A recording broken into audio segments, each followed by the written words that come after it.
La nécessité toujours et encore de la ceinture de sécurité pour commencer, du culbuto pour bien comprendre.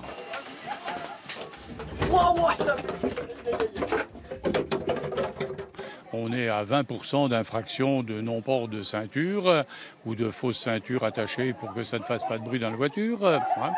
Et il y a de nombreux accidents, de jeunes surtout, avec des jeunes éjectés de véhicules. Quand je suis devant, je la mets parce que sinon ça sonne.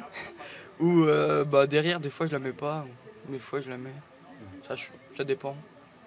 Donc la conclusion, c'est qu'il faut La mettre. Petite leçon pratique maintenant sur les angles morts autour d'un poids lourd et la multiplication des dangers à pied ou à deux roues. Le problème, c'est que si vous dépassez, que vous n'êtes pas assuré que le chauffeur vous ait bien vu, on peut jeter des fois des coups d'œil dans le rétro pour voir le chauffeur. A-t-il tourné la tête? M'a-t-il vu? C'est évident, quand vous allez arriver là, si le chauffeur décide de partir, il ne vous voit plus.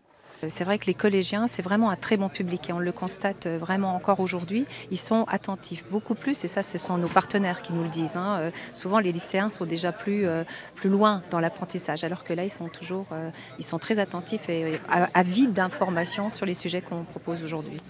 Plus attentif certes, mais c'est pas gagné. Il y en a beaucoup qui confondent le simulateur de conduite avec leur jeu vidéo.